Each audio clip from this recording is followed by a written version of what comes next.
Hey everyone, welcome back to my channel. First I want to start off by saying that to everyone who has subscribed to my channel recently, or in the past, I think 3 or 4 years since I made a video that was worth something, I want to thank you all for that. I don't think I ever would have imagined even having over 100 subscribers on YouTube, so it's kind of exciting that it happened. And the reason why I made a video to help, or the reason why I made a video is because I wanted to help people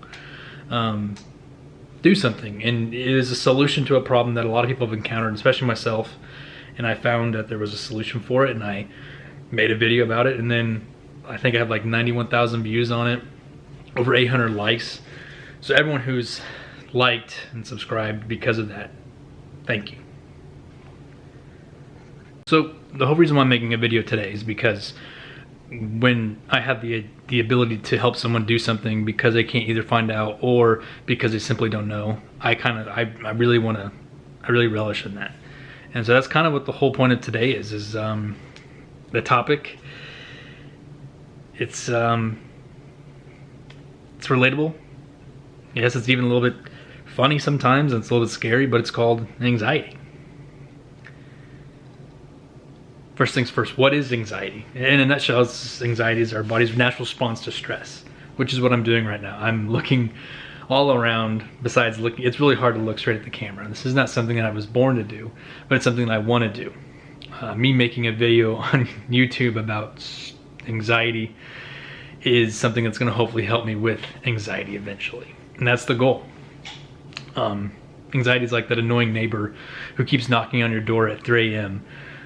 Unwanted, but trying to tell you something that's important. And you should probably listen to your neighbor. Not really, but listen to your anxiety. Definition of anxiety, according to the dictionary, is it's a feeling of worry, nervousness, or unease, typically about an imminent event or something with an uncertain outcome. Sounds familiar, right? Anxiety is basically our brain being a little too enthusiastic about keeping you alive, and that's a good thing. But also, when you try to navigate those waters of like anxiety and you don't know what's going on, it's scary, and it can cause panic attacks. So now here's the kicker. Anxiety isn't all bad. I know, crazy. I mean, who wouldn't love the feeling that they're being chased by an invisible bear for no reason all day long? But seriously, anxiety can actually help you, can actually be helpful. It's like the friend who's always trying to tell you that you have food stuck in your teeth, which is super annoying, but in the end you're grateful because they told you about something that could be embarrassing. Anxiety is your body's way of saying, hey, something might be up, let's be prepared.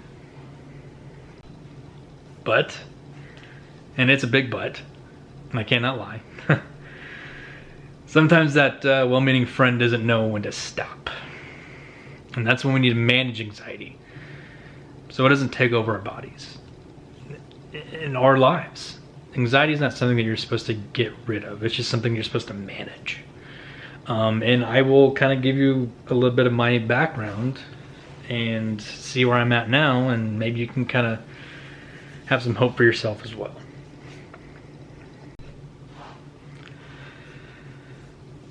So my history with anxiety kind of stems back from when I was mainly a freshman in college. I never heard the word anxiety until I was about 18 years old. We were doing freshman orientation, and one of the counselors said that as you're going through your courses and everything, that you may feel anxious or depressed. And if you feel like that at any point, you need to go talk to them because it could be pretty serious. And I do believe that was the very first moment I was like, what are those feelings? I don't really understand what anxiety or depressed means. And it's funny looking back on that now because I realized that I've had anxiety and depression almost my whole life. But I just was never diagnosed until about 4 years ago when COVID hit. So when I worked at my job during COVID, I was not working in like retail or anything in the public. It was working in a factory, and we were still deemed essential because what we were selling was a product that people were using almost every single day. And I remember sitting there after we had done our mainly or daily alcohol spray wipe downs, sanitizing 6 feet away.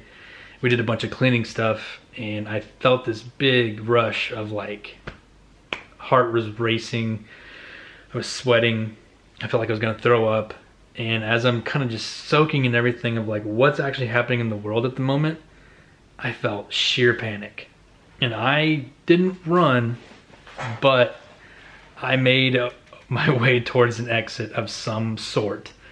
Because all I could think of was, I'm gonna die. Spoiler alert, I did not die. I was having a panic attack, induced by anxiety. As the world was changing for myself and everyone, it was just a weird time. You know, at the time that's 26 years old, and I've already gone through 26 years of my life where I didn't have to wear a mask to places, or I didn't feel like things were uncomfortable, things were unsafe, and everything just kind of flipped its lid one day on, everything was just weird, and it got to me more than I ever could have imagined. It taught me to communicate more with my wife and my family, for one. I talked to my sister about it, and she's not a doctor or a licensed therapist, but she said, I think you're having stress or anxiety-induced panic attacks. And I was like, it can't be that simple. So we went ahead and booked an appointment with a doctor just to make sure things physically were okay. And after some discussion with him, he was like, yeah, it sounds like you're just having anxiety. You're just trying to adjust to this world that's changing, and it's not going so well. So he put me on an anxiety medication. Now, there's nothing wrong with anxiety medication. If you're on it, that's great. If it helps you, that's wonderful. That was the reason why he put me on anxiety medications, because it was something that would fix the problem. Lo and behold, after about 3 years of being on anxiety medication, I found myself being someone who I wasn't, and I was kind of terrified because it led me down a path that I never thought I'd be down in my life. During the time of being on anxiety medication, I gained weight. I grew out my hair super long, my beard super long. Kind of abused alcohol because it was something that kind of helped me feel something when I was taking this pill every day to not feel something. So it's very contradictory, but that's how I lived my life for 3 years. And then last year, around the same exact time, right now, I called it quits. I cold turkey quit my anxiety medication. I don't recommend you do that. That was a pretty tough decision to make by myself, but I made that decision on my own. And do I regret it? No. But the first couple of weeks and a month, the first year, was kind of a living hell. Felt very uncomfortable in my skin, a lot of brain fog, a lot of weird feelings, a lot of weird thoughts. I was emotional. I'd just be looking at walls and crying because there were walls that were protecting me from the elements. Didn't know how to cope with all these feelings that I had, but I knew deep down it was the right decision to make because I needed to do something for myself mentally. Funny. So here I am, about a year off of anxiety medication, and I'm doing all right. I'm doing a lot better. I've been seeing my therapist since 2022, I believe, and gained a lot of tools from her, which is what I want to kind of talk to you about.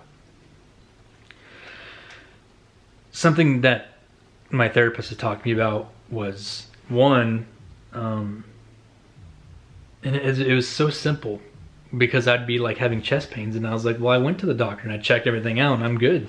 So I shouldn't be having any issues. So why am I having chest pains? And she said, you're just breathing wrong. It seems as if ever since the year 2019, we're always finding out we're doing something wrong. But it's never too late to learn, right? So I learned how to breathe.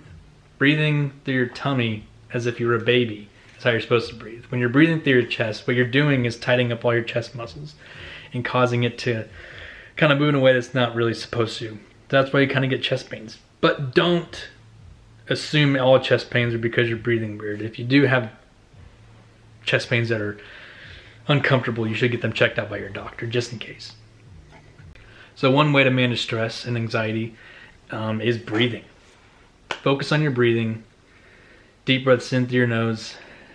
Slow exhales. Don't dump your air out of your mouth, because it's going to actually do you almost worse, because it's going to almost speed up your heart rate. And again, I'm not a doctor, but I do know some things. But that's one good way to quickly, easily kind of maintain your stress and anxiety, is deep breath in through your nose and out through your mouth, slowly and with intention.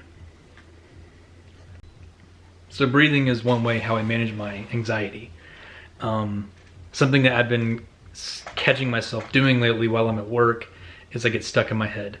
And when I get stuck in my head, I start saying these really negative things about everything, and I don't know why. So that brings me back to why I'm kind of making this video. I feel like I've been told this before, and I've seen it online, that talking to a camera and kind of getting out of your head, because I'm literally forcing myself to stare right here at a camera. It's hard because I keep looking around. I got my cats kind of running around in the background. I keep looking at myself in the screen up above. But I'm going to be kind of using YouTube as my way of handling stress and anxiety and depression, because this will give me something to look forward to if I'm having a hard day. So if you find yourself having issues where you get stuck in your head and you're having feelings of like maybe your heart start racing, you're feeling super depressed, all you can think about is, well, I have nothing to look forward to. Find something to look forward to. Sometimes just the weekends is not enough. Find something to do in the evening when you get off work. I can't wait to go home and read a book, watch a TV show, watch a movie, hang out with some friends or family, play a video game, make a video. There's a lot of things to do that'll help you kind of just minimize that depression. As you think about it more and more throughout the day, you'll find yourself becoming more intentional with your thoughts, and there will be less negative. So as I navigate through my journey of making videos for myself and trying to talk to people about anxiety, I'm going to be adding videos to my YouTube channel. They'll range from anything to talking about anxiety, maybe playing video games, talking about sports, or whatever. Or, I'm starting to get into a time in my life where I want to join my wife and do wedding and video photography. And so that's going to incorporate more camera work, which means I have to get used to being either A, in front of a camera, or B, behind the camera. So might as well get started now, right? So as I make my way through this journey, yes, all the message will still be here. Join along. Feel free to see how this kind of plays out. If you have any kind of questions or comments or concerns, if you have anything generally about anxiety, let me know, and then we can talk about it in some sort of way. Anxiety can be a scary topic, but it's not supposed to be. And feel free to put yourself out there in the comment section, and then maybe other people can help you too. Kind of wanting to create like a family vibe of where people can just come and talk to each other. And I think that's what the world kind of needs, is more people just being open to listening and talk to people. Because once we're kind of stuck in our heads, or we get the idea that we're alone, it's tough to get out of that rut. Thanks for hanging out with me today. If this video helped you or made you smile, give it a thumbs up. And don't forget to subscribe if you haven't already. Let's tackle this anxiety thing together. See you in the next one.